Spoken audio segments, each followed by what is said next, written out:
Good Saturday morning, and welcome to another exciting edition of Outdoors with Larry Ray on 790 The Bet. Brought to you proudly by the Tennessee Wildlife Resources Agency, B&M Poles, and Ducks Unlimited.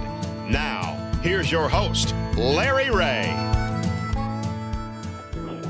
Hey, good Saturday morning. Welcome to Outdoors with Larry Ray as we roll into our 25th year on the air. And, of course, this is first Saturday, July 5th, holiday weekend.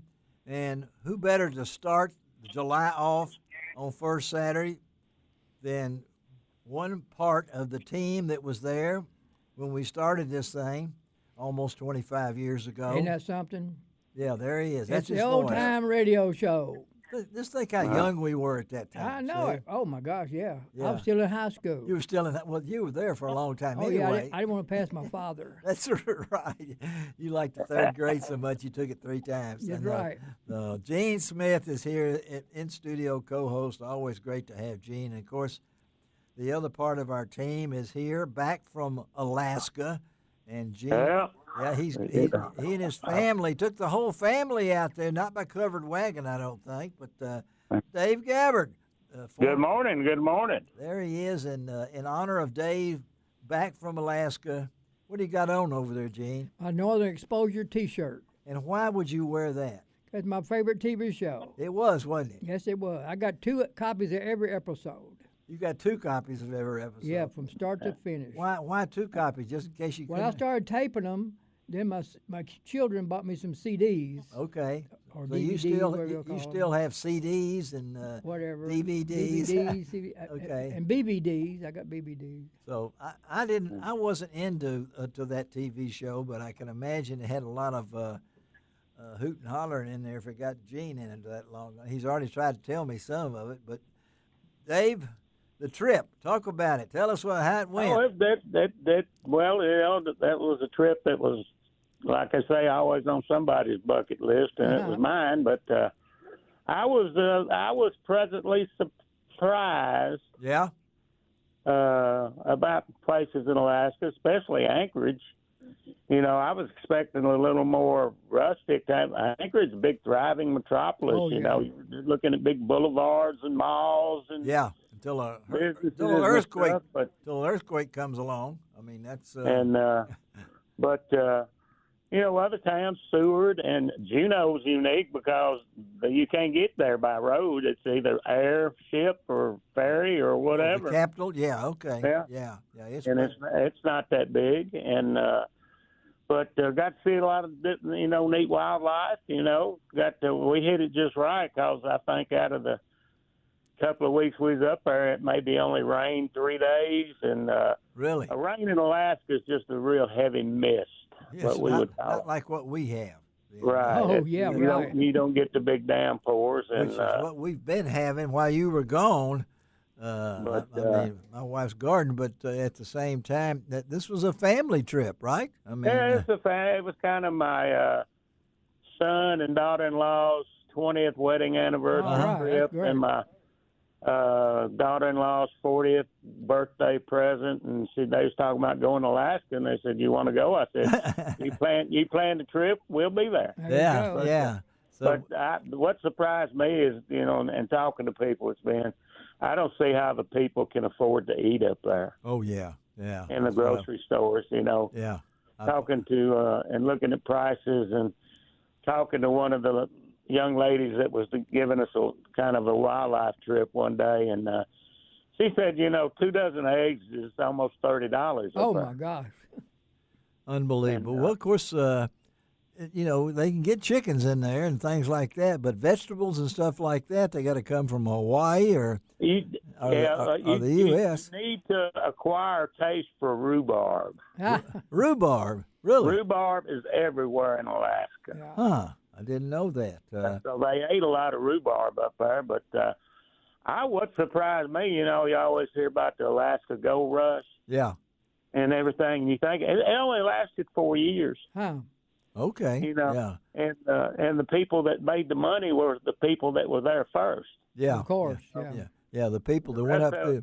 Everybody. The rest of it was just hardship that a lot of people just, when they got there, when they finally got there and got off the boats, and they go, well, you're still about 1,000 miles from the gold field. Wow.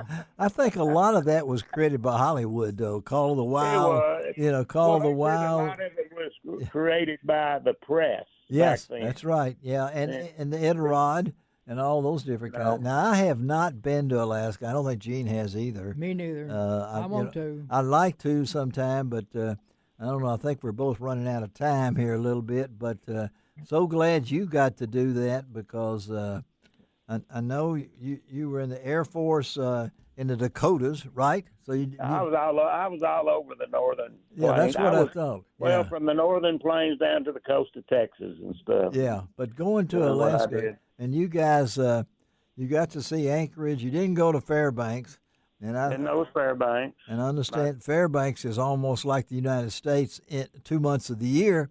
But the hard thing to adjust to all up there, you told me. I asked you, did you play golf at midnight? And Yeah, it's funny because up there, it's, well, I did get to play golf, and we're at the course. I was talking to the people. And I said, "What's the latest time you send the group out?" And they said, "Oh, about 10:30." 10:30 at night. Okay. And Yeah. so 4 o'clock in the morning down here, up there is about like twilight down here. Did you see the Northern Lights? No, it was too cloudy and stuff. I did see Denali, from a distance. Right. Half of it.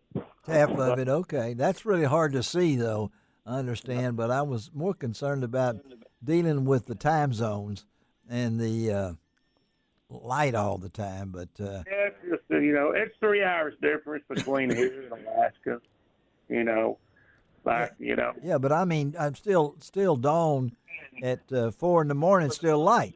I mean, Oh yeah, we're sitting around 10 o'clock at night, and it's so bright. You said, well, we ought to be doing something.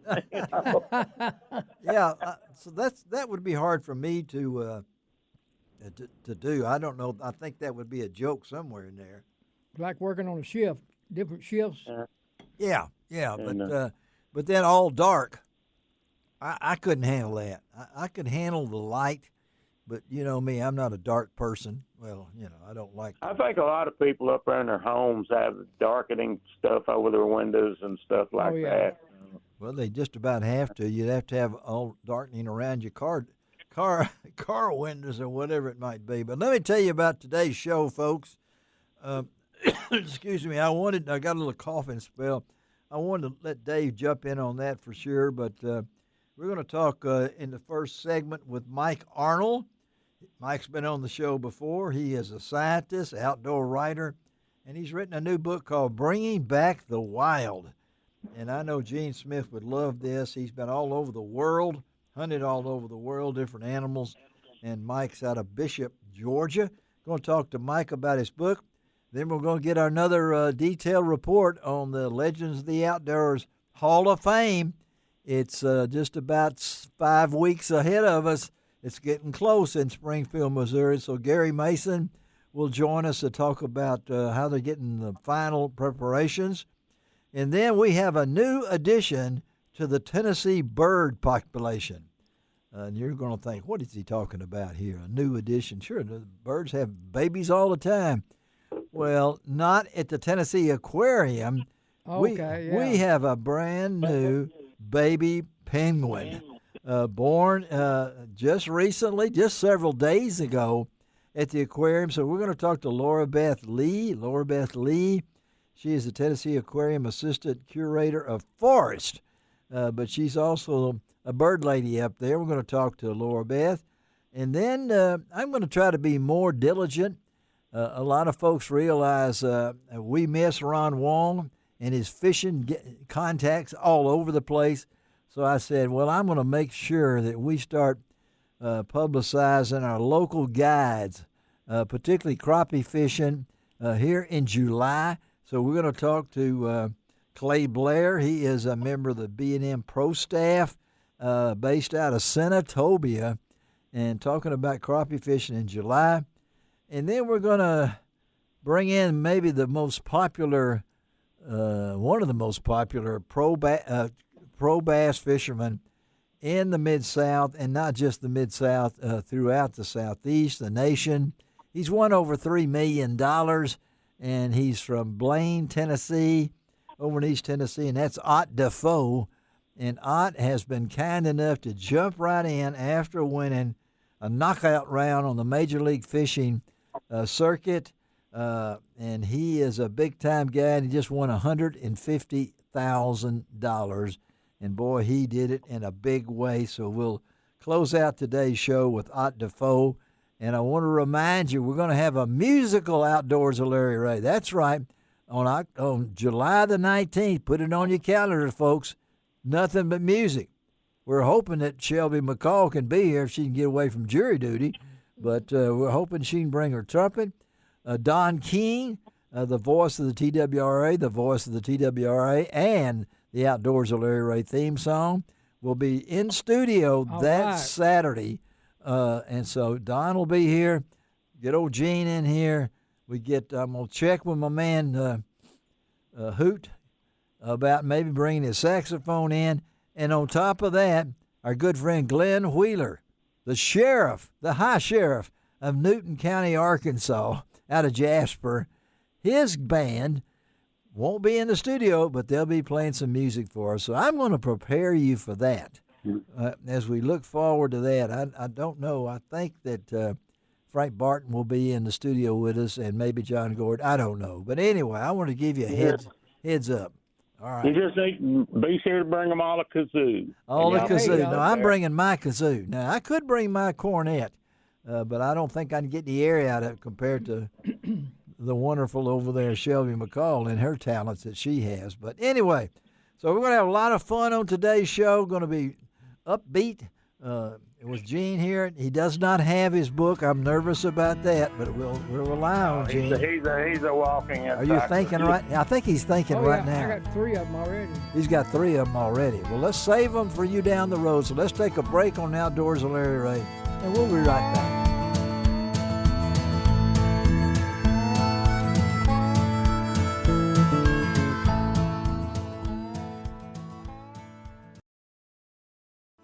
Welcome back to Outdoors with Larry Ray, brought to you by the Tennessee Wildlife Resources Agency, B&M Poles, and Ducks Unlimited. Hey, good Saturday morning. Welcome back to Outdoors of Larry Ray. We talk outdoors every Saturday morning right here on Odyssey, family of Odyssey stations in Memphis from 9 to 10:30. And, of course, in Brownsville on 1520 AM and 95.3 from 6 to 7:30, and then Jackson on News Talk 101.5 from 6:30 to 8. Excited about this next guest. We've had him on before. He's one of those guys that just loves the outdoors and loves to share it through his talents as a writer, a scientist, whatever he might be. But his name is Mike Arnold. He is out of Bishop, Georgia. And his latest book is online right now. You can buy it. It's called Bringing Back the Wild. And I told Mike before we jump right in, I'm really big about names of chapters. And I told Mike, I just got this a couple of days ago, the book, and I said, I've read one chapter. Okay? Grab it, a rhino by the horn. And I had to read that one, Mike. I just, it jumped out at me. But first of all, welcome to Outdoors of Larry Ray, Mike. And well, thank you, Larry. I'm so happy to be back on, and thank you for allowing me to do this. Well, let's talk about this, because I know that you've got a lot of good friends out there that, and we're all always highly anticipated when we get one of your books. And we had you on before with a previous book, and I know this one is one of those special deals. So let's talk about the book itself, Bringing Back the Wild. First of all, what does that mean in the title for you? Well, I have a agent in New York City, believe it or Okay. not. Yeah. And BG is a good friend. He likes hunting, he likes fishing, and all this sort of thing. Even though he lives up in New York, and he looked at my first book, and it was called Bringing Back the Lions, That's and it right. really focused real closely on one hunting concession in Mozambique in That's Africa, right. and that was Katata 11. Yeah. And this next book, this book that you have that copy of, it takes a global look. We visit North America, we look at Sweden, we look at the UK, we look at Mexico, and of course we go back to Africa to several countries. I think you call it a global odyssey, Mike. It really was, and it was an awful lot of fun. I have, like you said, I have a lot of good friends scattered all over the world. And so I got to go to all these different places, and I got to look at how they're doing conservation through hunting. And I also got to hunt while I was there in all these different places, although not a rhino. Not a rhino. No, okay. I'm not going to give it away, folks. I mean, when you got titles like Among the Treetops in the Yucatan, I like that one. Poachers, termites, nuns, and a red buffalo. I'm sorry, but that just perks my interest when you threw the nuns in with the termites. So, and the strangest client's first safari. Folks, this is one of those books that I'm afraid after I read, of course I had to get through $1,000 chickens too, but that's kind of a preview to to grabbing a rhino by the horn. So talk about how this book came to be, because I was talking to my buddy Gene Smith here, and I know he loves conservation and everything like that. And how in the world did you add it up? Well, what I really wanted to do, and Gina understands this, y'all all understand this, is I wanted to go and look at all of the different, I'd call them submodels. I'm a scientist geek, so a nerd, and so I wouldn't call them all the same model, but they're all based around hunting. Yes. And whether it's the Pittman-Robertson Act here in the U.S., it funds all the conservation that we have going on around various places, and that's funded because y'all and I go out and buy stuff like rifles and ammunition, and fishermen go out and buy stuff and all this. So it's outdoorsmen and women who are funding this. And so what I did was I traveled various places around the world, and I interviewed the stakeholders there, and I asked them, why is there game here? Why is there forest here? Why are there songbirds here and insects and all this? And to a person, they said, well, the funding comes from people like you. You know, you've come here to hunt, and we use those dollars, those euros, those whatever they are that they're being paid, and that goes straight back into folks' pockets around here, and they conserve habitats. And it also helps the communities that are here. And so I looked at all of these different places and what was going on and the kind of animals that they were, quote unquote, conserving, and those animals being conserved meant that the ecosystems were conserved, and it meant, once again, everything from fungi that are beautiful growing on logs to insects to songbirds, and the animals that we're over there to hunt are being conserved. And so, and you know, giving meat out, by the way, that's how the nuns factor in. Don't tell them now. You got to make them read it now. So. They need to read it, but it's the whole package is the money and then the protein that's coming out of it, because nothing is wasted, regardless of whether we were in Sweden or Mexico or British Columbia. Nothing was wasted from the animals that we were taking. That's great. And, you know, all of the food that is generated through that. So that's how that book came about. It took a while. You know, one of my friends said, haven't you written that book yet? This was about a year and a half ago. I said, I'm still collecting information from these different places. I got to get there and look at them and interview folks and hunt. Yes. before I could put this particular book together. So I'm, like I say, very fortunate to get to do what I'm doing. And 9 chapters. So don't think it's 647 pages, folks. It's 9 chapters. It's a little over 230 pages. Got some great photographs, black and white photographs. It's easy to carry it around. You could put it in your backpack. But deer season, I'm telling you, I don't just leave this in the bathroom reading it. Okay, this is one of those books that you take with you, and when you're on a plane or whatever it might be. But I was concerned. A lot of folks, Mike, we've explained this, but tell our listeners a little about your background, what you do for a living. I know that. Well, so what I do for my day job, if you will, is I'm the head of the Department of Genetics at the University of Georgia. All right, now stop it right there, because my co-host, Dave Gabbard, his son is a former member of the staff at the University of Georgia. Right, Dave? Am I right on that? I mean, didn't your son?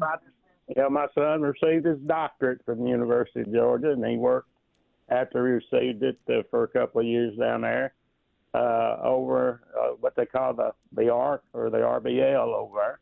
Yes. And, yeah. So I know he's entering. His son is now at the University of Louisville, but I know when he heard that Georgia, I wanted to get that in there. So how long have you been on staff there, Mike? Well, I've been joined it as a junior faculty member back in 1989. Wow, okay. I've been here a long, long time, and they finally roped me in to be department head, but I'm going to step down out of that. But I get to do my conservation genomics. That's why I grabbed the rhinos. We were actually taking DNA from these silly things, and so that was my purpose there, although my wife's purpose was my life insurance was running out literally in about a month. And so she was photographing with this tiny bit of hopefulness in her eyes. Yeah, right. And that's his wife, Frances, right? I mean, she has to share this life with you. And I did like in your about the author that you saved the last, their cat abandoned them after 16 years, and they have no plans to ever have a pet again.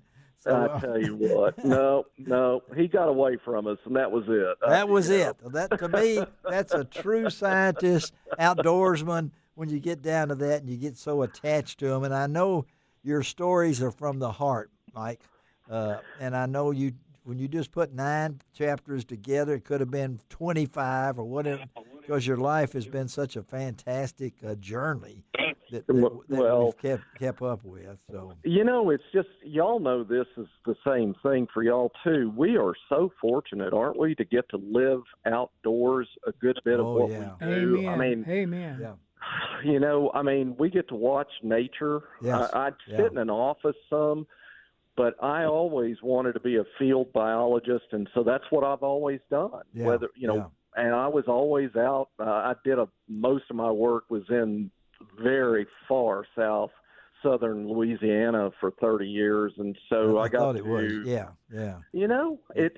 So we get to, but when we're hunting or fishing or whatever the heck we're doing, we're sitting out there watching stuff happen that's just unbelievable. Well, that's what we try to do here on Outdoors with Larry Ray. And again, we're talking to Mike Arnold.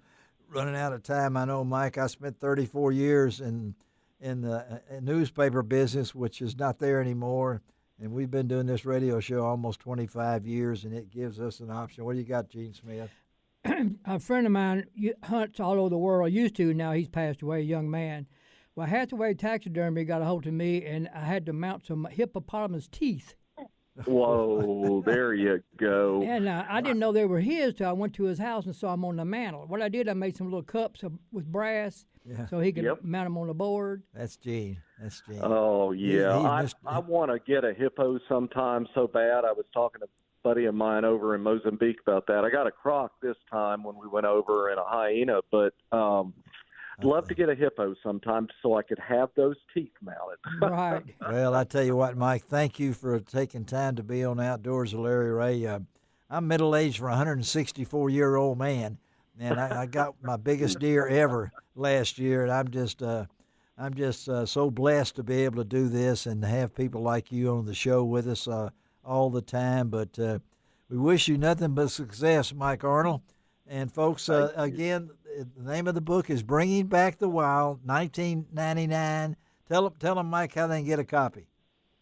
Well, they can go to my website, MikeArnoldOutdoors.com, and there's a pull down for the books.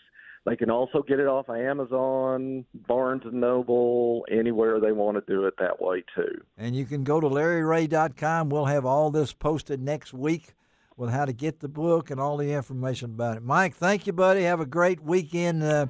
We got your number now. We'll stay in touch, okay, man? All right? Okay. Thank you, Larry. Have a great one. All right, let's take a break on Outdoors with Larry Ray. It's kind of hard to get back from None and Termites, but we'll try on the next segment. We'll be right back.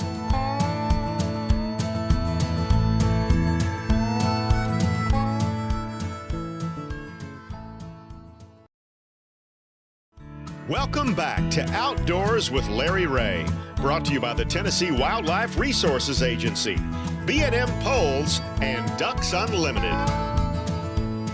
Hey, welcome back to Outdoors with Larry Ray. We talk outdoors every Saturday morning right here in Memphis on AM 790 from 9 to 10:30, and of course in Brownsville on 1520 AM, 95.3 FM from 6 to 7:30, and in Jackson, of course, on News Talk 101.5 FM from 6:30 to 8. And man, it's getting close.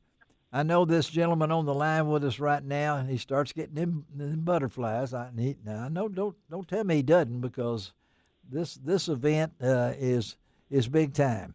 And I can't wait for me and Miriam and my niece, Renee. We're going to be up in Springfield, Missouri for the big event. And when we're talking about the Legend of the Outdoors Hall of Fame, you know who we're going to talk to.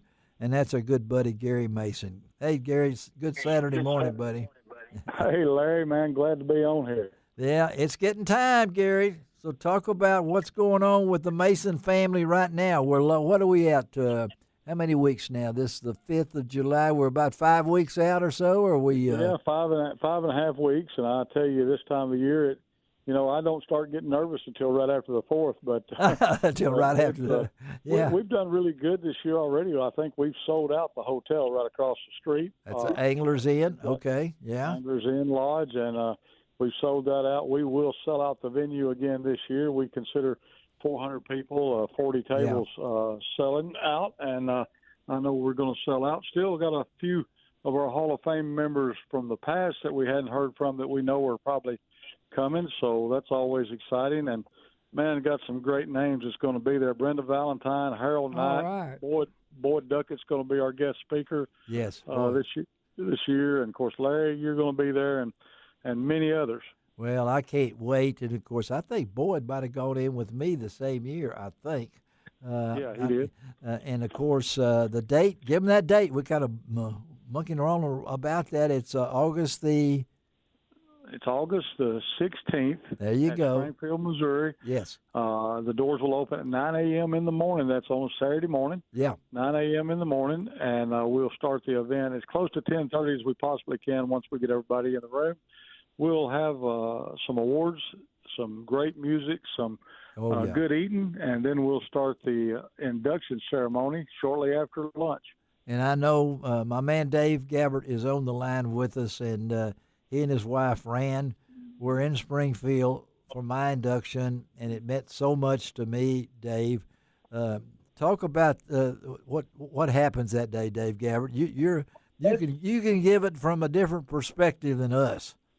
Oh yeah, it's what I've got to admit, it's a real organized event. Yes. It's flows so smooth, and of course it's good to see for a lot of people, to see some of these people that go into the hall that you always hear the names, but you never put a face to it. Yeah, so. yeah. And I know that you have a chance to not just see them.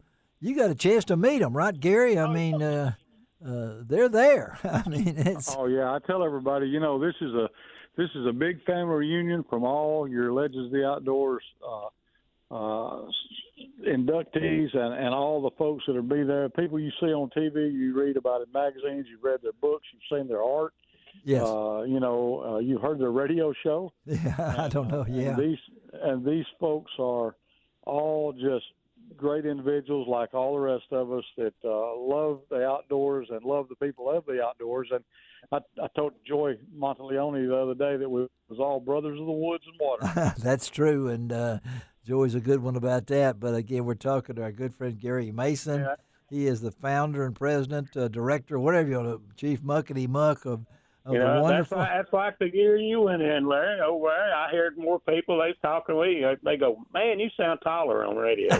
Well, I didn't have much hair then because I was right in the middle of my cancer, and of course I went in with Billy Blakely, and I'll be fishing with Billy, I hope, Monday up at Blue Bank Resort, and of course he spoke more kindly of my wife Miriam than he did of me. So I know that one of these days I'm gonna get a chance to get back at that, but to know that this time, Garry, one of our inductees is Ron Wong, and I can't let this show go without mentioning that, because I know his sister Debbie.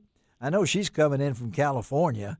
And I know a lot of the Quans are coming in that are cousins to Ron, but to be there when you told Ron that he went into the Hall of Fame, and then not knowing that Ron was going to pass away in less than a couple of months, it just sends goosebumps up my back right now, Garry, to think about this.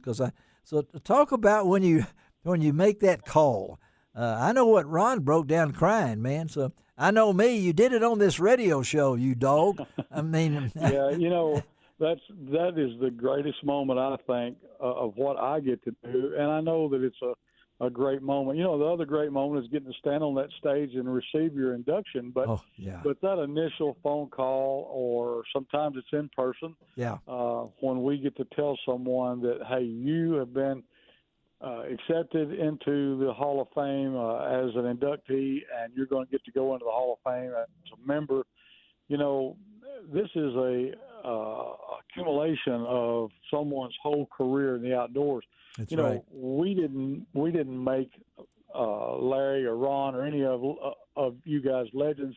You were already legends before we made you a legend of the Outdoors Hall of Fame members. But this is just the who you are and what you've accomplished, what you've done.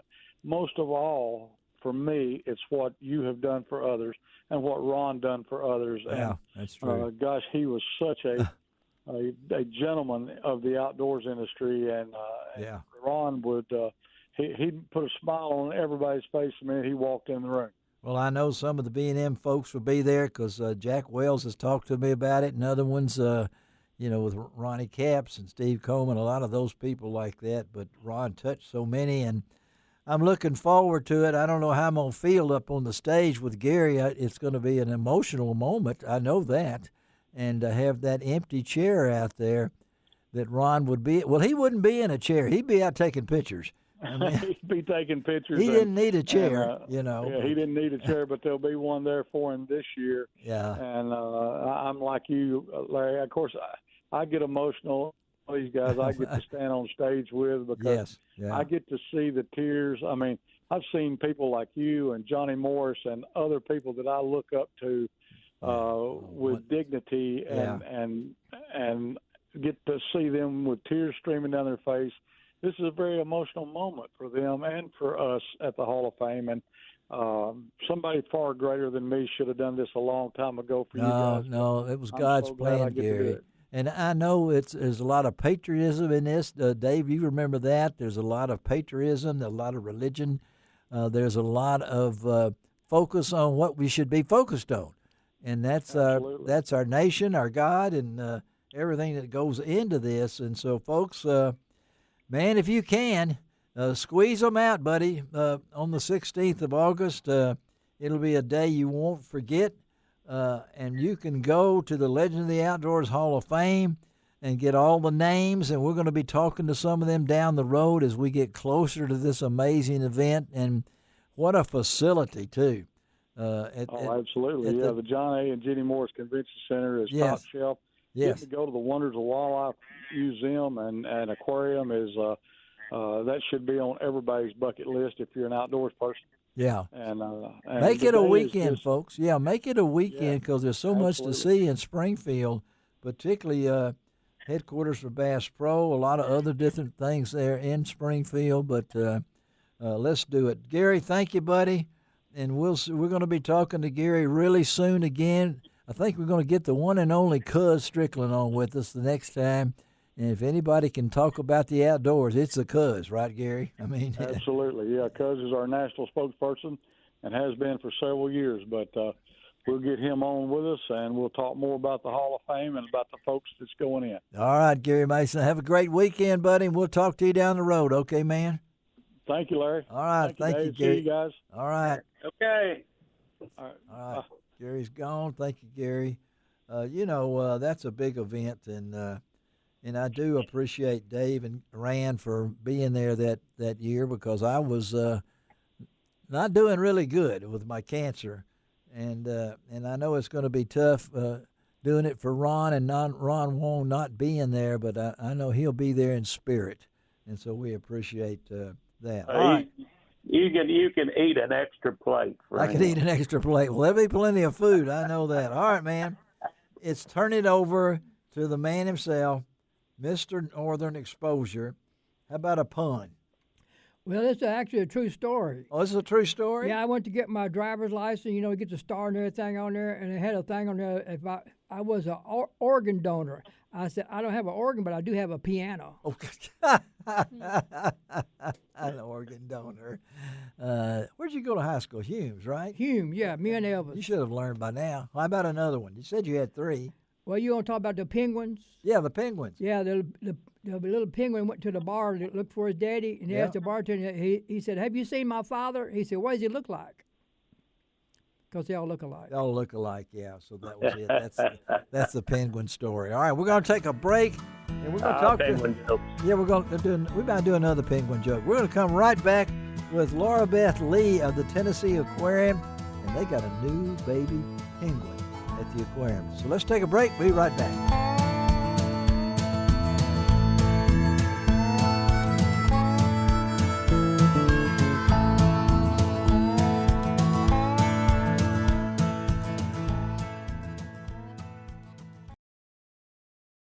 Welcome back to Outdoors with Larry Ray, brought to you by the Tennessee Wildlife Resources Agency, B&M Poles, and Ducks Unlimited. Hey, good Saturday morning, and welcome back to Outdoors with Larry Ray as we talk outdoors every Saturday morning for what we call the fastest 90 minutes in outdoor radio programming as we roll into our 25th year on the air, and of course, couldn't do it without our show producer of the past 7 years, and that's Shelby McCall. And I couldn't do it without my good co-host, Gene Smith and Dave Gabbert. And I know, Gene, you did a penguin pun. Can you repeat that just for our guest, Loribeth Lee? She is the Tennessee Aquarium Assistant Curator of Forests, and I know she would like to hear this pun one more time. Well, this little penguin went to this bar looking for his father. He asked the bartender, he said, "Have you seen my father?" He said, "What does he look like?"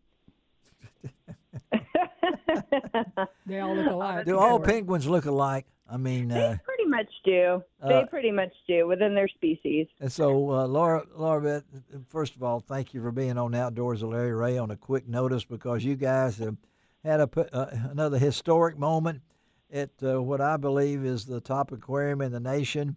You guys do so much over there, not just for the public, but for science and whatever it might be. But you had a special moment here recently. Tell our listeners what happened. We did. We hatched a Gen 2 chick this summer to first-time parents, and I believe this makes our 27th penguin chick that we have hatched here since 2009. So, yes, very exciting. Very exciting. And you Gen 2, now that is a species. Yes. And yes, where does this 2. species really originate? Where do we find the Gen 2 penguins? The Gen 2s are found basically all around the tip of Antarctica.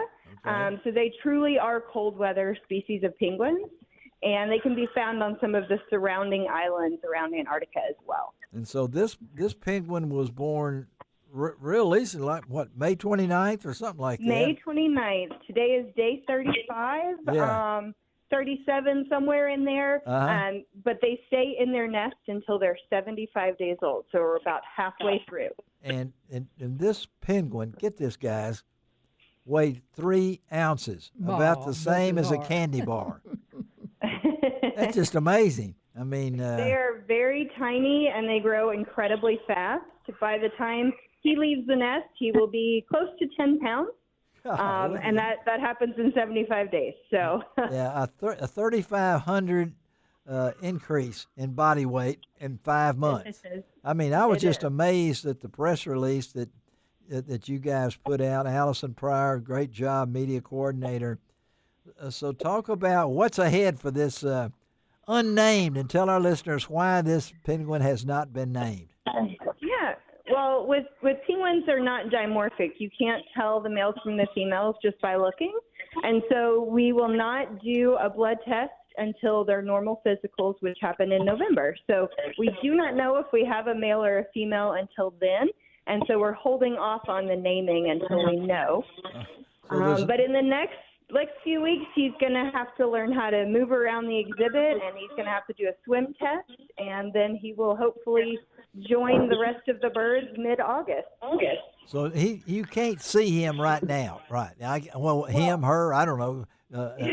I tend to say he, but we still don't know. But you can see him. His chick is on exhibit in a playpen, an acrylic playpen around the nest. So he is visible, with the exception of a couple hours a day where we're giving Dad a break to swim and stretch his legs. And again, we're talking to Loribeth Lee, Tennessee Aquarium Assistant Curator at Forest. And Loribeth, I'm looking at this information. The parents are Bigfoot. That's the dad.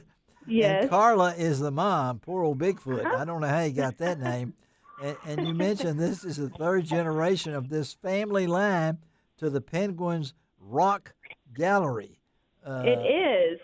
That's got to be exciting there. I mean, it is, yeah. Both Bigfoot and Carla hatched here, and so it's their first time having a chick.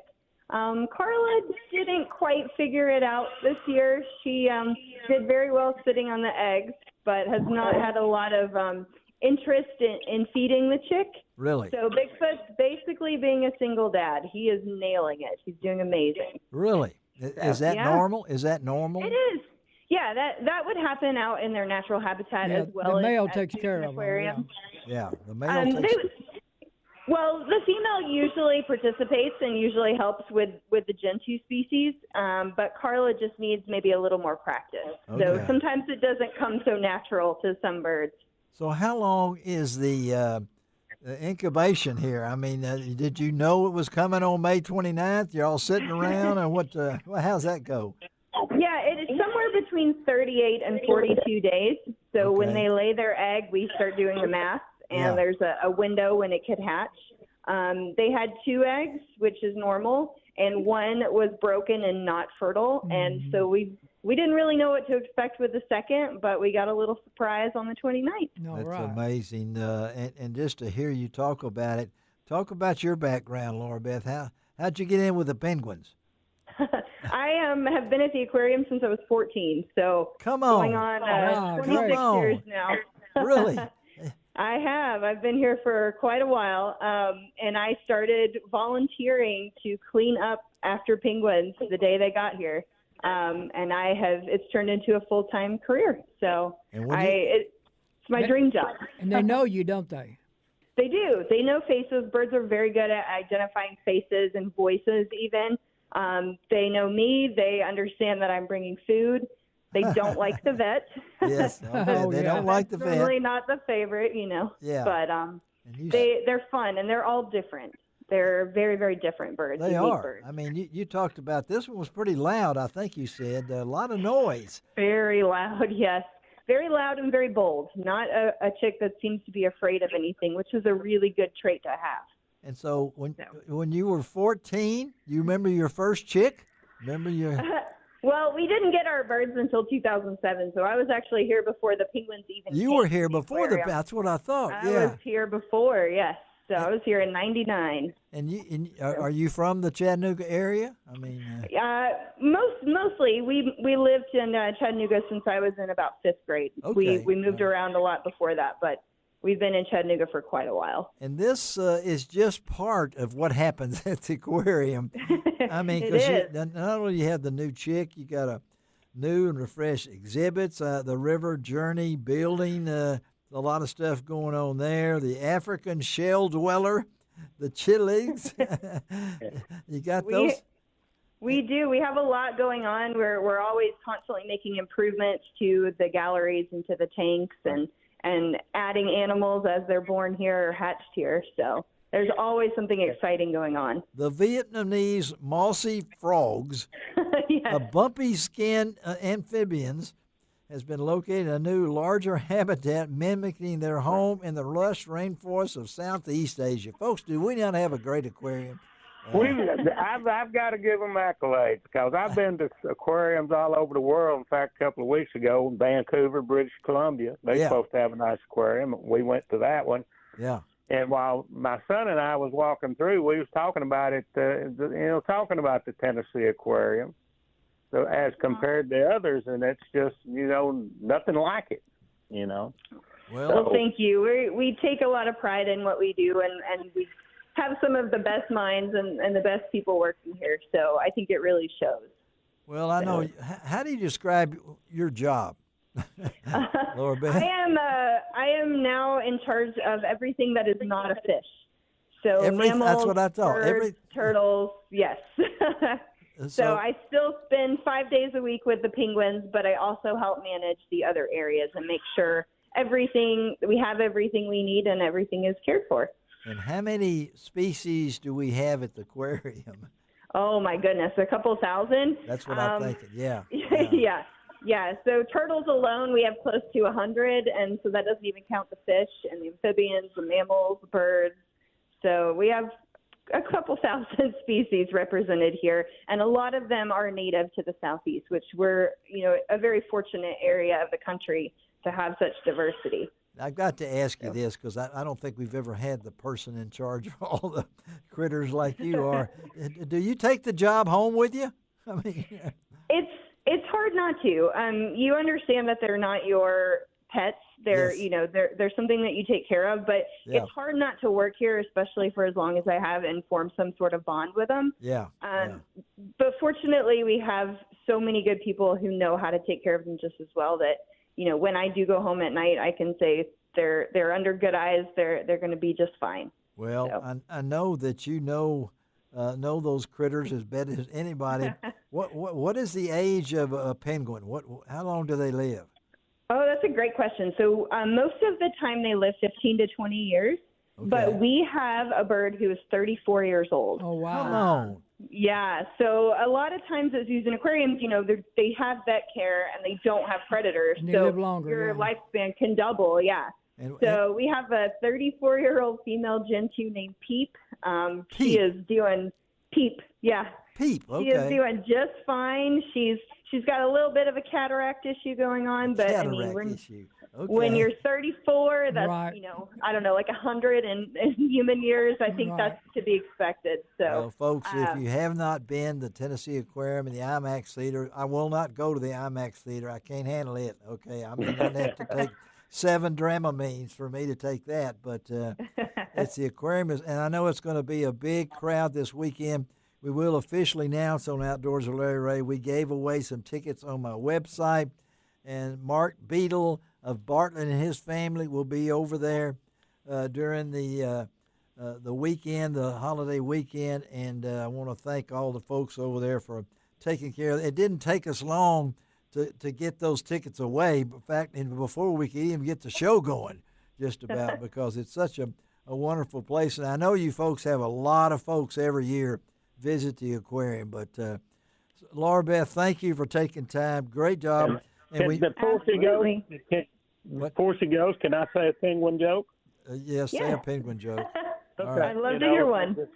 Okay, well, this happened down in Alabama, down in lower Alabama. The Alabama state trooper pulled over this white van. This guy was driving. He looked in the back, and it's full of penguins. Yes. He said, what are you doing with those penguins? You can't have them penguins. You need to take them to the zoo. The guy said, okay. So they drove off. Well, the next day he stopped him, and the van was still full of penguins. He said, I thought I told you to take them penguins to the zoo. He said, I did, and we had such a good time today. We're going to the beach. Okay. That's the last thing Loribeth's going to remember about Outdoors with Larry Ray, the penguin joke. And I will tell folks it's going to be a double back-to-back Tennessee Aquarium. We're going to talk about the Lake Sturgeon with Dr. Bernie next week on Outdoors with Larry Ray. So we're going to do a double up on the aquarium. So anyway, Loribeth, have a great weekend. Let's talk again, okay? We'll talk down the road. Have a great weekend. Thank you. You too. Thank you. Okay, let's take a break on Outdoors with Larry Ray, and we'll be right back.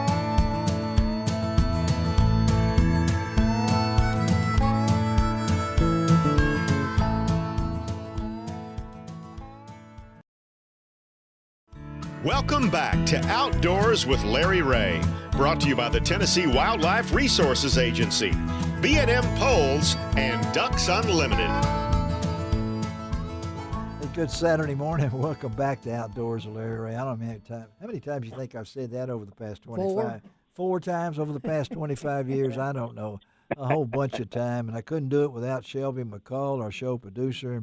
I always have my great co-host, and that's Gene Smith and Dave Gabbert, and it's a hard act to follow when you're talking to someone about a baby penguin that weighed 3 ounces, and we're going to talk to a guy that likes to catch slab crappie, So it's a little bit different than a penguin and a crappie, but his bait weighed more than that. I think. Well, I'm sure, but I really wanted, folks. I'm dedicated to bringing in more local anglers, guides, or whatever it might be, and of course my good friends at B&M. We appreciate them. They're going off as a show sponsor, but they were a sponsor for the first half of this year. Thank you to Jack Wells and all the great folks at B&M. And speaking of B&M, we're going to talk right now to a member of their pro staff, and that's Clay Blair out of Senatobia, Mississippi. And Clay, of course, is a guide. He's also a fireman for the city of Collierville, but he's a local guy. And so I wanted to find out from Clay, who knows all about fires, I can tell you that for a fact, but how does he deal with July and the heat catching crappie? And so I said, Clay Blair, tell us about it. Can you catch crappie in July, Clay?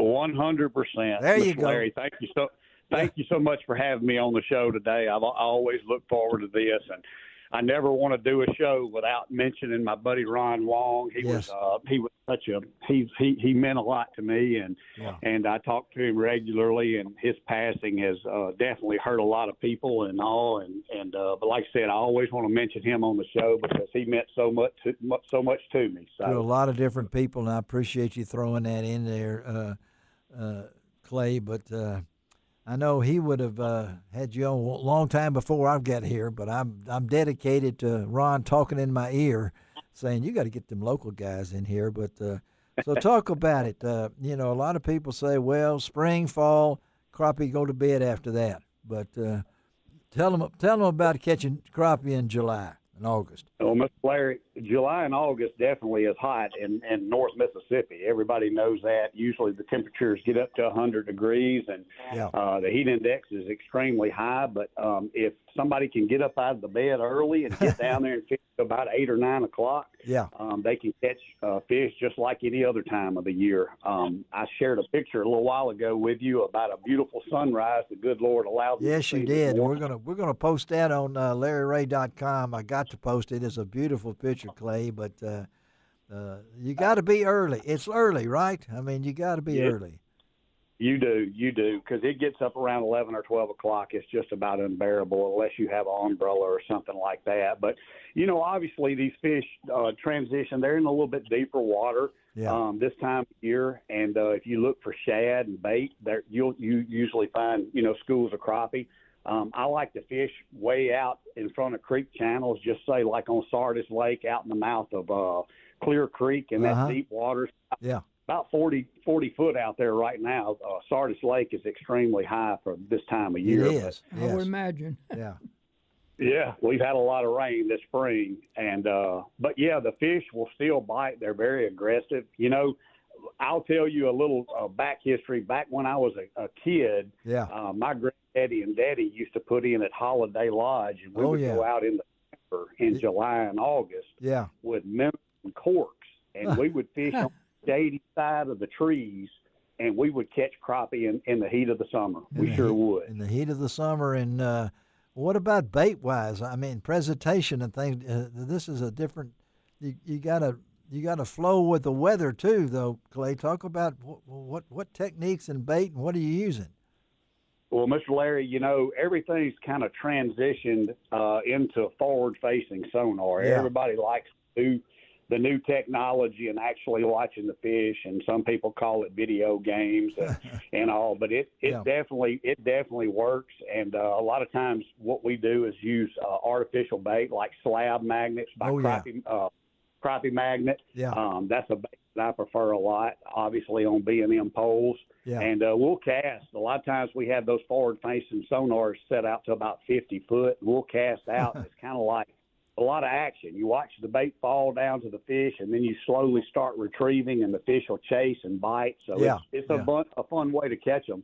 But not only that, you know, pulling crankbaits is fun in the summer too. You know, put you four to six, you know, crankbait poles out and actually go, and that's very, very fun. So many techniques. We still spider rig some, slow troll with minnows this time of year.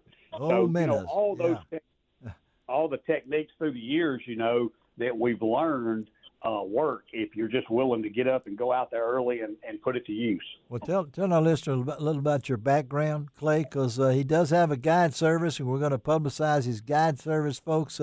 He'll give you that information, but tell us a little bit about your background, Clay.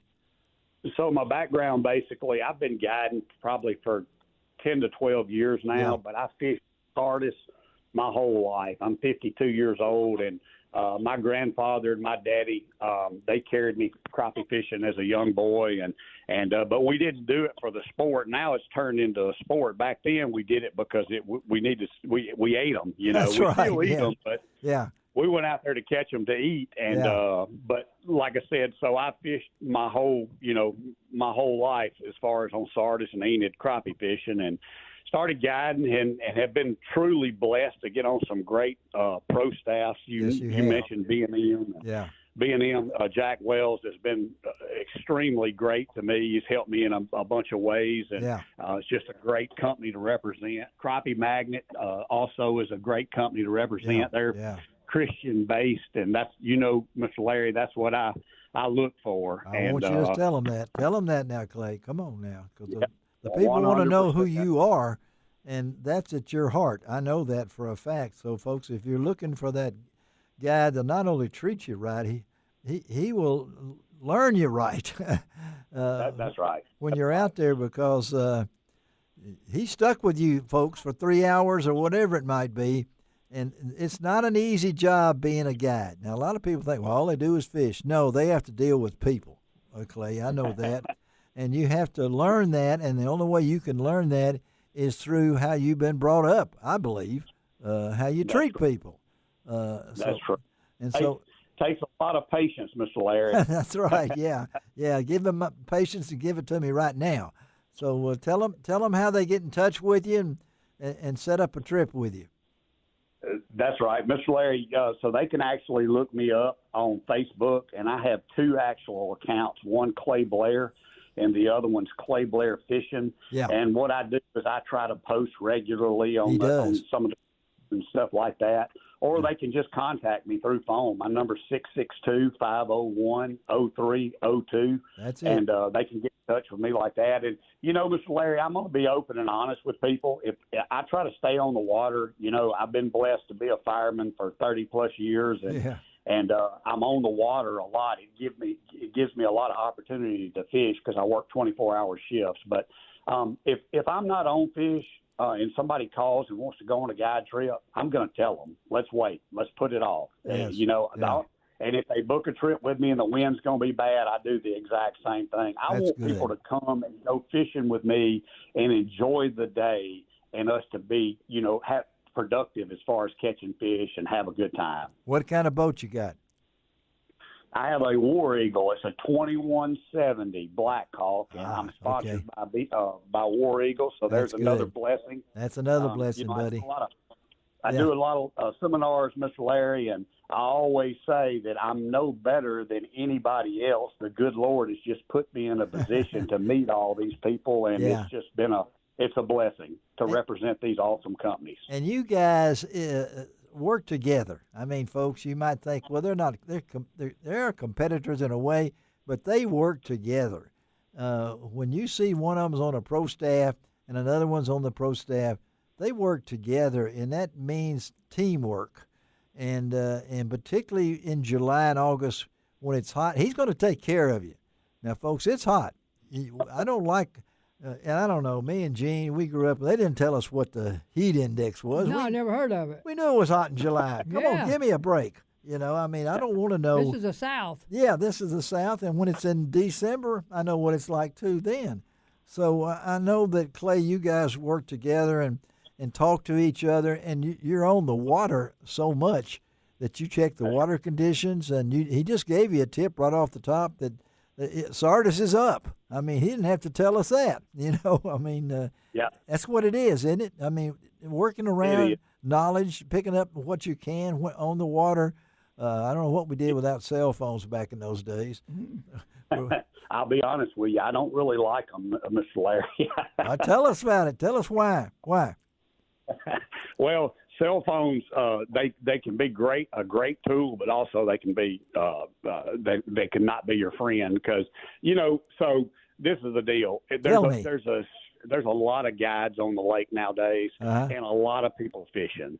And I try to do my own homework. There you I go. try to get on the water, and I try to work real hard, and I try to find fish. Yeah. And, Mr. Larry, usually I'll get about 3 days in one spot before somebody sees me, and then the crowd comes. There and I'm go. not a crowd fisherman. They know Clay Blair's out there, buddy. That's the problem. They look and see that warrior, that black warrior, and they say, that must be Clay Blair. You know, we don't have to call anybody. Let's follow him around. But anyway, Clay, thank you, buddy. Always good. We'll get you back on. We got your number now. Check with anytime you got something you need from me. You got my number too, and send me some pictures, buddy. We'll put them online. Do that for you and everything. Okay, man?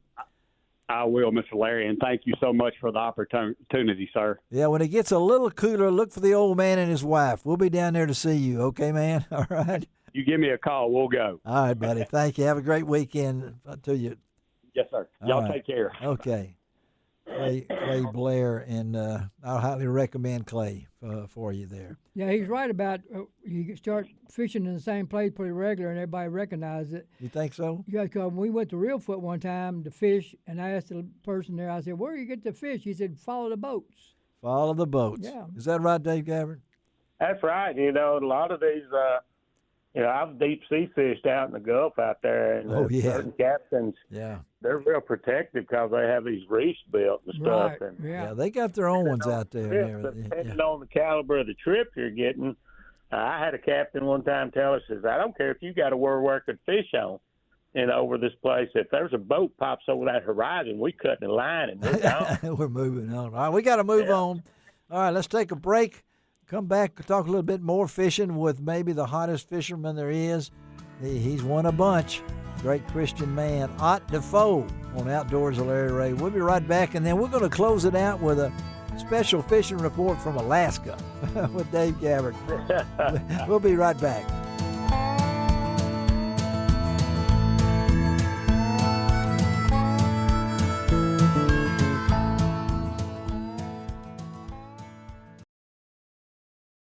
Welcome back to Outdoors with Larry Ray, brought to you by the Tennessee Wildlife Resources Agency, B&M Poles, and Ducks Unlimited.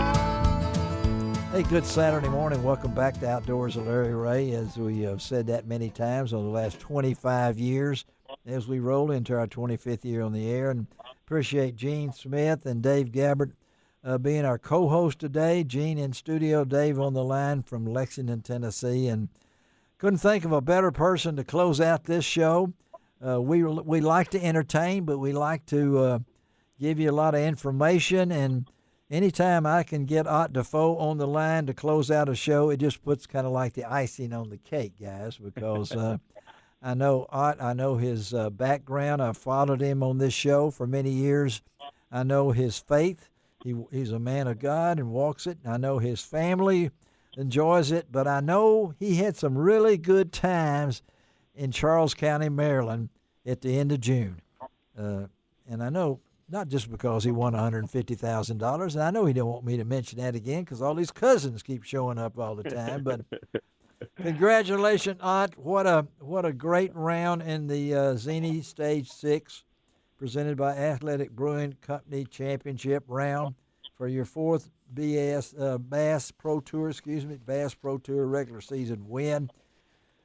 Talk about it, buddy. Yes, sir. Yes, sir. Thank you, Larry. It was, man. It was a great week, start to finish, and was honestly just excited to have made the championship round. It's been kind of I hate to complain, and I don't mean this as complaining because this year hasn't been horrible by any means, but it's not been up to my standards. No. And so I was coming into this event honestly hoping to get a top 10 to be in decent shape going into the last event for Redcrest, because Yes. I was sitting about 27th or so, just a couple spots in for Redcrest that, coming into this event. And in my mind, if I had a top 20, I would take a lot of the pressure off at the next tournament. The top 10 would take all the pressure off at that next tournament to be able to make Redcrest. That's our goal every year. Sure.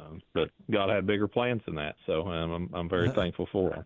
How about 32 bass for 78 pounds, 11 ounces? Yeah, that was quite a day. The first day I had a real big day as well and had right at 70 pounds. I think I actually might have had 34 fish that first day. You I had a did, couple more yes. fish, but had some better quality on that final day. But it was, those days. It's been a while on Score Tracker since I've had those 20, 25, 30 fish kind of scoreable days, and that's a lot of fish. You're wore out by the end of it. Yeah, yeah. Well, that's what I wanted to ask you, just to have that still in you. That's got to really, I know because it says your first regular season win since 2021. And this is a 66 angler field. You know who's in there. That's right. A lot of your buddies, a lot of the people that you want to beat. And you're looking at this thing going into the last day. What turned it around for you, Ott? It truly was the decision to go back to the place that was strong for me the first day. Yeah. And then it was strong for me on the third day. I actually didn't get to fishing there on the second day. I went to start there again. Yeah. And I was a later boat number, and there were some other competitors ahead of me going into this particular creek, and so I don't want to say I abandoned it, but I had other water to go to. I didn't have to have it. I didn't feel like, and so I shifted gears and went and did other stuff, and was able. That was my toughest day, but I was able to still make it through out of the qualifying round into the knockout round, and and then knockout round. I'm like, I got to go back in there. I know that that's probably the best place I have, and I really was able to expand on it that knockout day and work further back in the creek than I had fished previously. And then on the championship day, I fished even further back, and that was expanding on that area. Yes, even further back in the creek was the winning move. How do you like the setup like this? Do you like the knockout round? Do you like that competitive drive to get to the final day? Is that part of your makeup? It absolutely is, and I truly, I fished the Elite Series for 8 years, and I fished the FLW Tour prior to that, and then you won the Classic, buddy. I mean, yeah, in 2019. Let's don't forget that, man. So that's right. That's right. But those events were structured where they were typically cumulative weight. You'd have 3 days or 4 days combined that to determine the winner. And I truly like the resets we have with the Bass Pro Tour, where you fish a couple days and then it sets back to zero, and then you got to get through that day, and then championship day it's all at zero again, and you got to go out and perform that day. I thrive on that because I love the fact that just one big day doesn't carry the whole way to your tournament. You got to perform over and over throughout the course of the week. And again, we're talking to Ott Defoe out of Blaine, Tennessee, East Tennessee, and one of our homegrown. Even though we're close, he's closer to Washington D.C. he is Memphis, but we accept that as Ott being one of our guys, coming off the big win with 78 pounds, 11 ounces, 32 bass, and to win that by over 20 pounds was pretty remarkable. I know you're setting up for Red Crest. How important is Red Crest to you this next time? It's super important, Larry. Every one of them truly is, because that's the opportunity we just get once a year for that championship, just like what the Classic was. And it's a bigger payday, obviously, but it's just it's the championship event, and those championship events, it's a lot easier to remember those versus who wins every tournament throughout the course of the season. So it is. It's the kind of thing you don't ever want to miss. You always want to be a part of, and you strive for all year long to be there. Now, am I right? Have you been to 6 Red Crest? Is that close, or is that? That's right. Yes, sir. Yeah, I've not missed one yet. Thankfully. So I'm just saying, So this one is even extra special.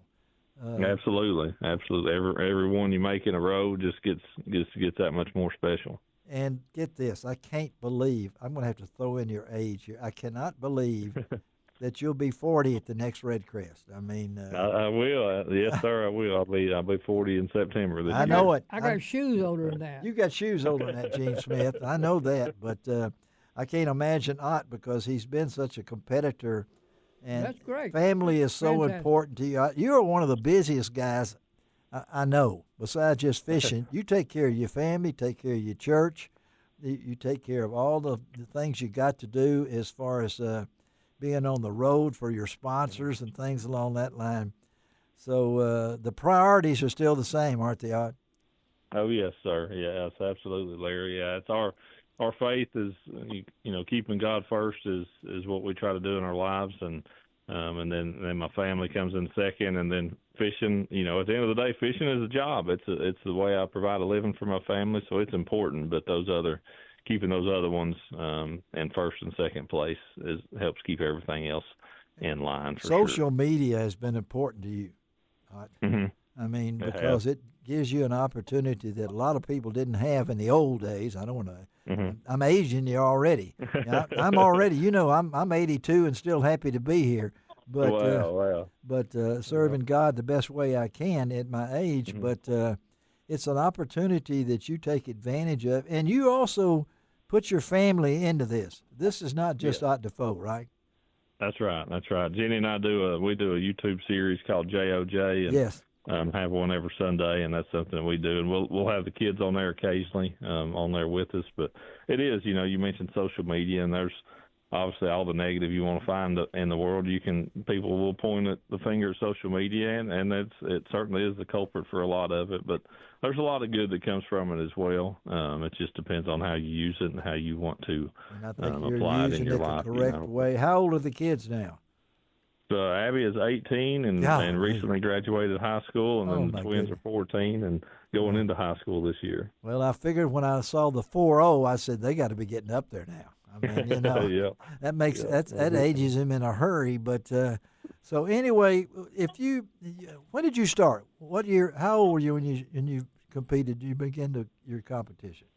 Yes, my first year on the FLW series was 2006, so I was 20 and then turned 21 that season, and with FLW Tour I was 21 the next year, and then turned 22 after the season was over with, actually. But yeah, so depending on which year you say I started truly professionally, either 06 or 07, 20 or 21 years old. And what do you base success on? I know what you're going to say, but I think I want to hear it from you. Yeah. What's still first in your life? I mean, yes. Given finding out that I could use fishing as a way to glorify God was what I was. I know that He gave me the talents, the desires, the abilities. I know that He'd given me all that.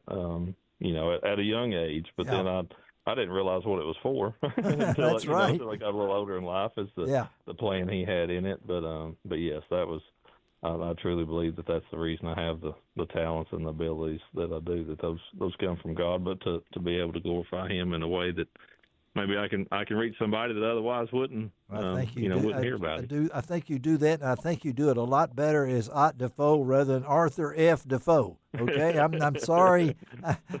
I know what your real name is, but Ott Defoe just sounds cool, buddy. I mean, I agree. I agree with you. Yeah, Larry. well, I think a lot of people agree on that. But anyway, again, congratulations, Ott. Thank you again taking time to be with us on Outdoors with Larry Ray. Always a compliment, and I know I miss Ron Wong just as much as anybody, in fact, more. But thank you for throwing that information about that, buddy. Keep going. I want to see you. Get that red crest next year. I don't care if I tell everybody that. Okay, I'm pulling for you. Do it. Okay. That's right. I appreciate it. I appreciate it. No, Ron was an awesome guy, and he certainly is missed in the industry. Yes, it's great to hear that he's going to be honored this year. But yes, he is. He'll be honored as long as I'm still kicking. I don't know. I'm not kicking very good, but I'm still there. So you're kicking, just not as high. Not as high. You didn't have to say that, but you were thinking it though. All right, Ott. Thank you, buddy. Have a great weekend. We'll talk to you again down the road. Okay, man. Okay. Right. Thank you, Larry. All right, Ott Defoe. All right. Let me tell you about next week's show real quick. Co-host will be David Beal. So we're going to talk fishing. Our guests will include Tennessee Aquarium's Dr. Bernie Kahajad. They're talking about Lake Sturgeon. We're going to also talk to Karen Waldrop of Ducks Unlimited. They got so much going on at Ducks Unlimited about their membership and about the big DU Expo coming up in early August, and we'll be talking about that. Any closing remarks from my closing remark co-host? No, we had a pretty good show. Well, thank you. I just had some dental work done the other day, and I asked a young lady, I said, am I going to be able to play the piano now? She said, of course. I said, well, it's a miracle because I couldn't before. All right, Dave Gabbard, tell us about your fishing real quickly. Yeah, there you go. How was the fishing in Alaska? Fishing in Alaska, the key to, it's like everything's geared to salmon up there, but went out and fished. And, other decent species of fish, we went out and caught what they call a black rock bass. It reminded me of like a grouper, out in the Gulf. All right, yeah. And good-sized fish and stuff, plus some other species that we caught that the season hadn't opened on them yet. And But just the amount of wildlife, seen out while we was fishing. Yeah. What amazed me was the big sea lions. Big sea lions. Okay. Here's a big male, probably weighing 1,600 pounds, sitting on top of a pinnacle rock that they put out of the water. Yeah. And I'm going, how did you climb up there? How'd you get up there? I've always wondered how they did that. But and everything. But the neatest thing was what? Coming back in, the captain, he said it's the best day he'd had in 10 days because the water was like glass. Oh, and, that's good. Yeah. Got away. He said, I'm going to go between these islands over here. I got, there's usually some whales over here. Yeah. Whales? You get to see some whales? We went over there, and there was 2 humpbacks in there. Oh, my goodness. Yeah. Over towards the shore of the island, and the other one, a little bit bigger one, out in the water. Yeah. And we was probably, 40 yards from him, and he's watching him, watching whales the way that they'll do before they get down and do what they call sound and go down. Yeah, and the tail comes up and they wave at you. Well, he did that, and we're sitting there talking, and it wasn't a minute till that humpback come up and did the Pacific Life thing. Oh, my goodness. Wow. Jump out of the water, within 40 yards of the boat. Did you have your camera ready? And, not really. My son had been videoing, but he had the camera cut off. Oh, me. So but it come up and hit the water and was laying on his back with the flipper up in there, kind of like waving. Man, that's staged for you. All right, we got to go, but thanks, Dave Gabbard. I meant to ask you, what's the creel limit for humpback whales? I mean, I didn't know. Humpback whales? I don't know. All right. All right, Dave Gabbard, thank you. All right, Gene Smith, thank you. All right, Shelby McCall, thank you. This is Larry Ray reminding us to do it each and every week. It doesn't cost an extra cent to be a good sport. And what else, guys? God bless the USA.